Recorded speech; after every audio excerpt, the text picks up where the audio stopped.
Prince Harry's closing speech at the 2025 Invictus Games in Vancouver has sparked a fresh wave of criticism, with comedian and political commentator Jon Stewart leading the charge.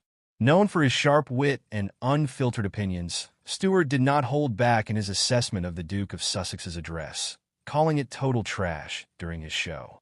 His remarks have only fueled the ongoing backlash against Harry, who continues to face growing public skepticism over his intentions and relevance. The Invictus Games, an event Harry founded in 2014 to support wounded veterans, should have been a moment to celebrate the resilience and determination of those who have sacrificed for their countries. However, instead of delivering a powerful tribute to the athletes, Harry's speech was widely criticized for being overly dramatic, self-indulgent, and lacking sincerity.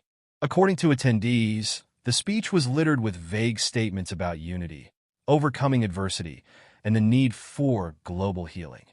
Themes Harry often touches on but rarely substantiates with meaningful action. Rather than focusing on the athletes and their inspiring journeys, he reportedly veered into personal grievances, hinting at the struggles of his own life without directly mentioning his well-documented fallout with the royal family. Jon Stewart, never one to mince words, wasted no time in tearing the speech apart. Prince Harry somehow managed to make an event about wounded veterans all about himself, he quipped. The speech was so hollow, so out of touch, I half expected him to start promoting his next Netflix documentary halfway through. Stewart's takedown of Harry is just the latest in a series of negative reactions to the prince's handling of the Invictus Games. Many veterans and spectators took to social media to express their disappointment, accusing Harry of using the event to boost his own public image rather than genuinely honoring the competitors. He talks about struggle, but what does he really know about it? One attendee posted on X, formerly Twitter. These men and women have faced real battles. Harry ran off to California to complain about palace life in a $14 million mansion.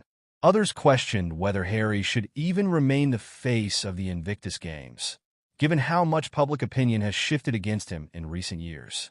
His ongoing grievances with the British royal family, his legal battles with the press, and his perceived obsession with victimhood have eroded much of the goodwill he once had.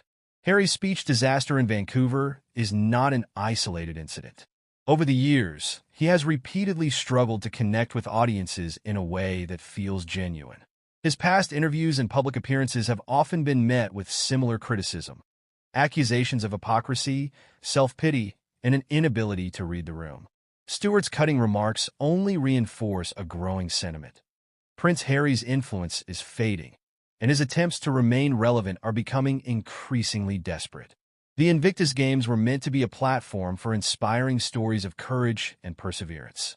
Instead, they became yet another stage for Harry to try, unsuccessfully, to reshape his own narrative.